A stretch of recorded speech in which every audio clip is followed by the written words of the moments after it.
¿Qué tal? Bienvenidos a la Escuela de Gobierno y Políticas Públicas de la Pontificia Universidad Católica. Hoy tenemos el gran gusto, en el contexto del Seminario de Reforma del Estado, de contar con la presencia de Marisabel León, quien es presidenta de CONFIEP, quien es magíster en Gerencia Social de nuestra Casa de Estudios, así que es parte de nuestra comunidad universitaria y le agradecemos mucho la visita. Gracias, Martín. Muy orgullosa de estar nuevamente en mi universidad. Muchas gracias por la invitación. Gracias. Marisabel, es imposible iniciar esta conversación sin referirnos a la complicada situación política actual. CONFIEP, representante, como sabemos, de muchos gremios empresariales, acaba de sacar un pronunciamiento bastante crítico con los sucesos recientes que se expresaron en la disolución del Congreso. ¿Cuál es el diagnóstico, digamos, qué es lo que han conversado, cuál es el sentido común que manejan en los gremios empresariales respecto a lo que ha pasado en estos días? Claro. Martín, antes de entrar a la pregunta que me haces, quiero hacer un antecedente de que tengo yo 5 meses en la gestión, y en estos 5 meses hemos sacado 7 comunicados en total, de los cuales 6 son para invocar el diálogo, el consenso maduro entre los poderes del Estado, para poder tener un plan de gobernabilidad hacia el final de la gestión de esta presidencia, digamos, o de este periodo gubernamental, ¿no?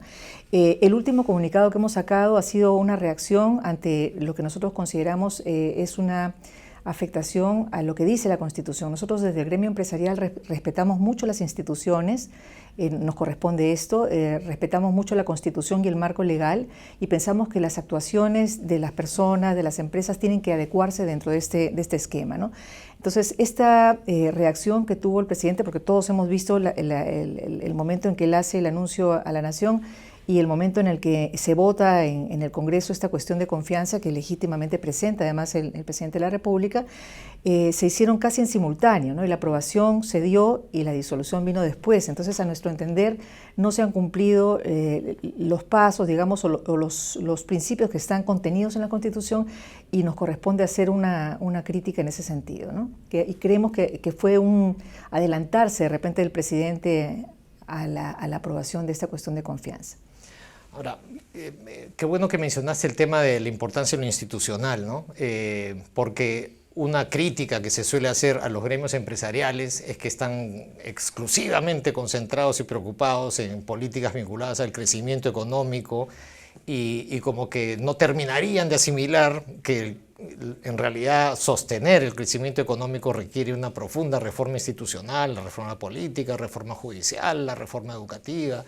En fin, ¿cómo es que dirías tú que están enfocando ustedes la relación entre ambas cosas? Mira, Martín, yo siempre digo que el Perú está conformado por 32 millones de peruanos que optamos por diferentes actividades o diferentes ámbitos donde desarrollarnos, ¿no? Todos formamos parte del Estado. Hay quienes decidimos estar en el sector privado, generar empresas, emprendimientos micros, medianos, pequeños, grandes, lo que fuese.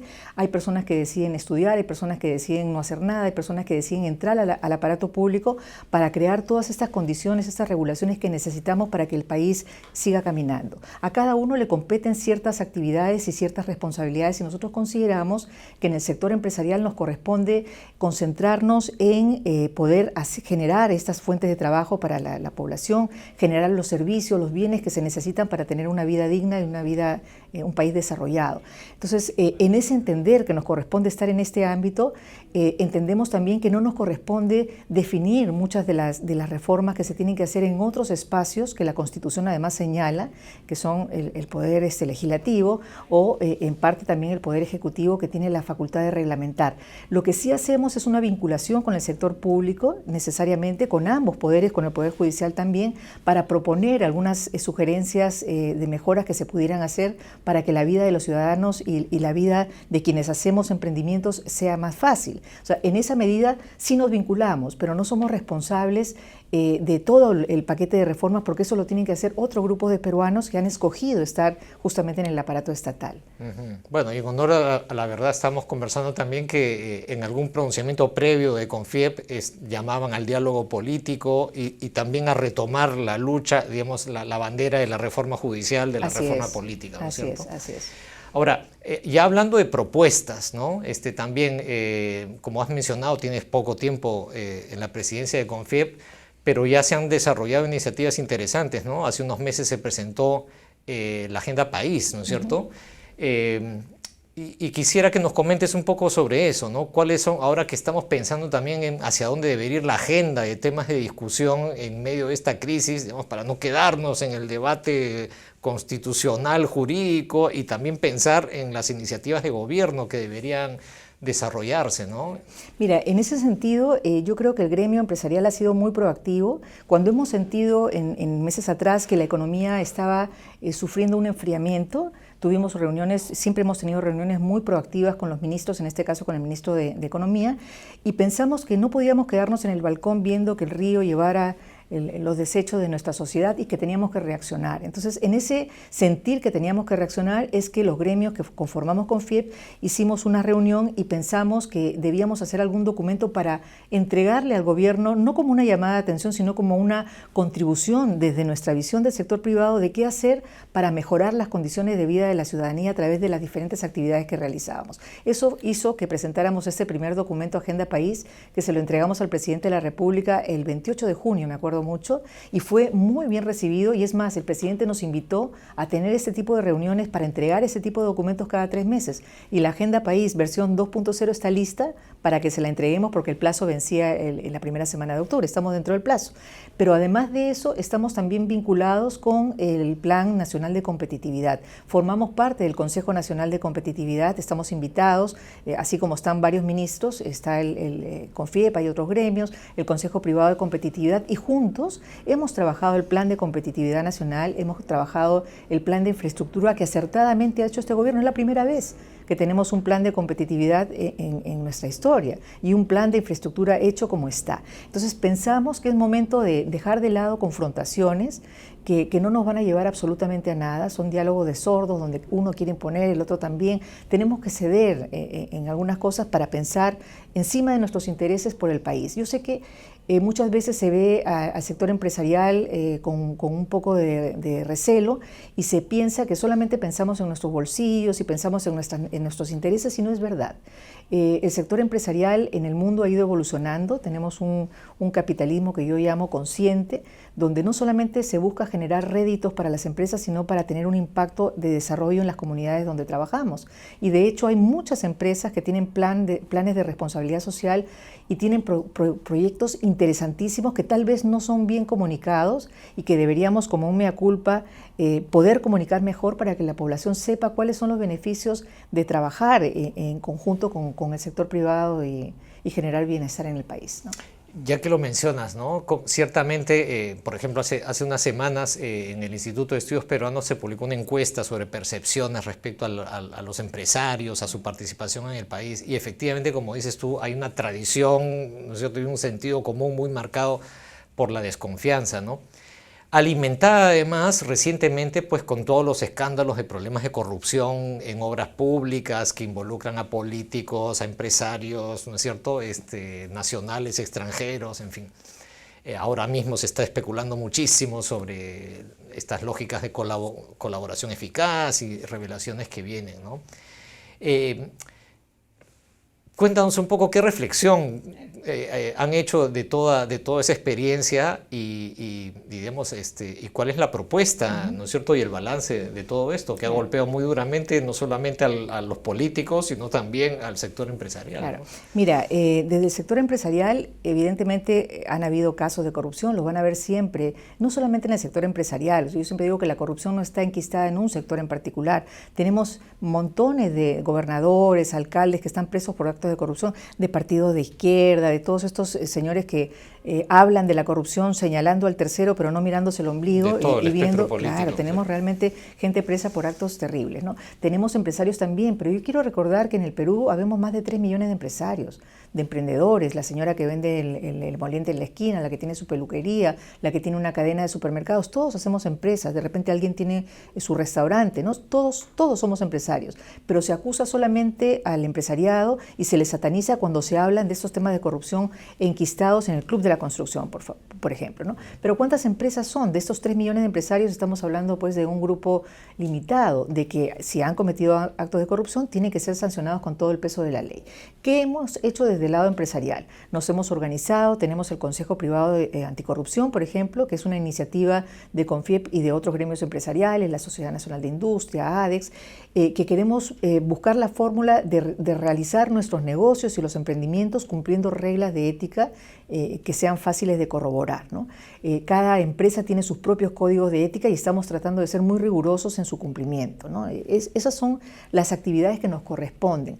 Pero también es importante que pensemos que la corrupción tiene que ser desterrada de las personas, porque son las personas las que son corruptas, no las instituciones en realidad. Entonces tenemos toda una labor educativa que hacer también para poder predicar con el ejemplo, ¿no? Que las personas que tengan una posición, no importa si es el portero, el cajero, el gerente, el presidente de una empresa, tengan una conducta ética y que sean lógicos entre lo que dicen y lo que hacen. Cuando podamos lograr esto, creo que vamos a mejorar como sociedad. ¿Qué me dices de las críticas que, hablando de la coyuntura política también, ¿no? Que se habla de un gran poder e influencias indebidas de los gremios empresariales sobre las decisiones de política del gobierno, sobre la actuación del presidente del Congreso, ¿no es cierto?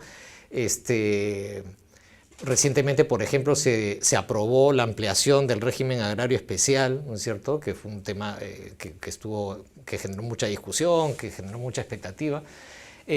Y por ejemplo, para poner solamente una ilustración, ¿no es cierto? Allí se habló, los empresarios presionan al gobierno y logran salirse con las políticas que ellos quieren, que, digamos, reducen derechos laborales, ¿no? Mira, yo creo que ahí hay mucho de mito, y lo digo con sinceridad, ¿no? Yo en lo particular soy una empresaria de un negocio pequeño, no soy una gran empresaria, soy la presidenta de CONFIEP. Quiero decir que el empresariado es variado y hay de diferentes tamaños, ¿no?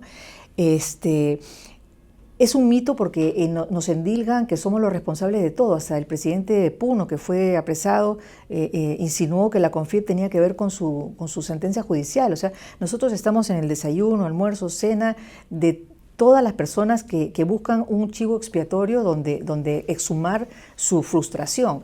Pero el gremio empresarial es un gremio que promueve trabajo, que genera riqueza. Nosotros no hemos hecho propuestas, por ejemplo, para esclavizar a nadie. El régimen agrario es un régimen que ha servido durante muchos años para levantar el volumen de trabajo formal en la población. Si uno mira el salario que tiene una persona que trabaja en el agro al año 2018, estamos hablando de 590 soles, no llegaba ni al salario mínimo.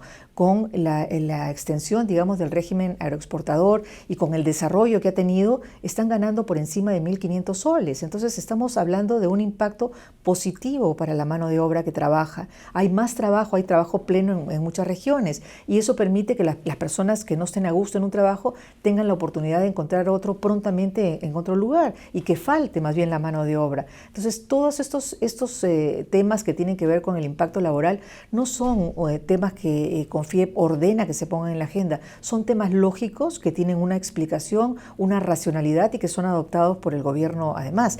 Y quiero recordar que fue la ministra de Agricultura, o ex ministra de Agricultura, no sabemos todavía, la que hizo un broche final cuando se hizo el debate de esta ley de extensión de la ley del agro, donde explicó claramente que no había ningún tipo de perjuicio, las condiciones de empleo han mejorado, los salarios, los ratios se han mejorado, no hay ninguna afectación a los derechos laborales de las personas porque está incluido las gratificaciones, 2 gratificaciones al año, las CTS, o sea, están todos los beneficios, las vacaciones incluidas ahí. Entonces, siempre hay esta satanización hacia el sector privado que yo tengo que reconocer que no es cierta. Si uno mira la agenda país, si uno mira el capital, la parte de capital laboral, se va a dar cuenta que las propuestas que hemos hecho son propuestas que no le quitan derecho a nadie. Una de ellas, por ejemplo, tenía que ver con el teletrabajo, con la necesidad de que algunas mujeres que deciden quedarse en sus casas o algunas personas que tienen incapacidad puedan realizar sus funciones desde sus hogares. Es un tema que ha sido recogido por el Ministerio de Trabajo. Otro, el trabajo a tiempo parcial. ¿Cuántos jóvenes o cuántas mujeres o cuántas personas tienen que desplazarse a un trabajo de lunes a viernes o de lunes a sábado en medio tiempo para trabajar 4 horas de manera obligatoria, porque la ley no permite que las horas se acumulen. Bueno, esa flexibilidad o esa modernidad que hemos invocado ha sido atendida también en el Ministerio de Trabajo y va a permitir que las personas puedan organizar su itinerario de trabajo y puedan de repente decidir que van a trabajar 3 veces por semana para cumplir la jornada y tener su ingreso normal. O sea, son cosas que la modernidad nos lleva a desregular o a regular de una manera distinta o más flexible, pero en ninguna parte hay una afectación a los derechos de los trabajadores, ¿no? Es una satanización que lamentablemente siempre nos endilgan y que no tiene mucho de verdad. En todo caso, creo que es muy importante el esfuerzo que se percibe ahora de comunicar, explicar, debatir. Digamos, uno puede estar de acuerdo o en desacuerdo con lo que se propone, pero digamos, evitar esa lógica, digámoslo así, de la presión por debajo de la mesa o tras bambalinas, sino que hacer explícitos los planteamientos y debatirlos, ¿no? Y yo creo que ahí, Martín, es muy importante que recuperemos los valores, ¿no? Yo siempre digo 3 cosas cuando hago mis presentaciones para que el Perú pueda ser mejor: recuperar valores, sensibilidad y cumplimiento de legalidad. Entonces hay que recuperar estos temas, el diálogo y el debate de ideas tiene que ser alturado. Estamos acostumbrados en el país a insultar, a desacreditar a la persona que piensa diferente, y eso no es parte de la civilidad moderna. Lo que tenemos es que tener la talla necesaria como personas, como ciudadanos, para poder exponer nuestras posiciones, nuestras ideas con respeto y poder llegar a consensos y acuerdos que el país necesite. Así es, y con ese espíritu es que te hemos invitado en estas reuniones del Seminario de Reforma del Estado. Ya para ir terminando, estamos pues en una situación muy difícil y ahora tenemos la obligación de ir pensando en los caminos de salida, ¿no? Porque hay que escapar de esta suerte de callejón sin salida legal en el que estamos, ¿no es cierto? En donde unos desconocen la legitimidad de otros. Y, por ejemplo, hoy se ha reunido la comisión permanente y citaron la reunión a las 5 de la tarde y se han pasado 1h30 discutiendo cómo se deben llamar entre ellos, si excongresistas, si congresistas disueltos, si congresistas vigentes, ¿no? Entonces, claramente tenemos que salir de ese tipo de discusión y plantear los temas importantes, ¿no es cierto? ¿Cuáles piensas tú que deberían ser los caminos de salida? ¿Por dónde es que deberíamos trabajar para poco a poco ir retomando un camino que nos permita construir una agenda común, ¿no? Claro. Mira, nosotros desde el gremio empresarial, te repito, somos muy institucionalistas y respetuosos de la Constitución. Nosotros en principio todos los comunicados han sido dirigidos a exhortar a los poderes del Estado a que tengan una comunicación adecuada y al presidente de la República y al Congreso por igual a que cumplan sus mandatos hasta el final, ¿no? Nosotros siempre hemos sostenido que cuando uno se presenta a una elección popular, lo hace por voluntad propia, nadie lo arrastra de los pelos para obligarlo a que postule. Y si postula, tiene que cumplir las reglas del juego y terminar los periodos gubernamentales. Eso es algo que nosotros pedimos desde el principio, que le exhortamos además al presidente de la República a que continuara gobernando, que terminara sus 2 años que le faltaban, coronando con su plan de competitividad y el plan de infraestructura. O sea, hay que ponerle mucha presión ahí, mucha pasión también para que eso salga adelante. Pero sin embargo nos hemos encontrado con este nuevo choque y esta nueva confrontación que frena el tema en este momento. Ahora el Congreso ya no está disuelto, esté bien o mal disuelto, está ya disuelto, el decreto ya ha sido publicado, eso no hay nada que hacer, salvo que el tribunal o alguna entidad posterior pueda dirimir, pero de momento está suspendido el Congreso, hay una comisión permanente que no tiene facultades ni de fiscalizar, tengo entendido, ni de legislar, le queda ahora al presidente, al Poder Ejecutivo, toda la responsabilidad. Ya no hay Congreso, ya no hay este enemigo, digamos, que estaba en el ideario social, y lo que toca es seguir gobernando hasta la fecha de las elecciones y que podamos tener, pues, en este tránsito de 4 meses una atención a los problemas que los peruanos necesitan, ¿no? Seguridad, hay mucha gente que clama por salud, tenemos que seguir trabajando en la reconstrucción del norte, hay muchas cosas pendientes que no se pueden parar. Hay que seguir trabajando y enfocados en las cosas ya como están enrumbadas. Así es, y ahora que no hay Congreso, creo que la responsabilidad que tenemos las universidades, los gremios empresariales, las organizaciones de la sociedad civil en general es muy importante, ¿no? Para efectivamente vigilar al gobierno y presionarlo para que efectivamente se encargue de los temas importantes en estos meses. Exactamente, ¿no? y que sigamos, vigilante es la palabra, tienes toda la razón, vigilantes y atentos para que se cumpla con el cauce constitucional, ¿no? Que no nos salgamos de esto y que nuestro país pueda recuperar la senda del crecimiento, que es lo único que trae beneficio para la población. Muy bien, María Isabel, muchas gracias, un placer esta conversación y bueno, muchas gracias a todos ustedes por acompañarnos. Muchas gracias también.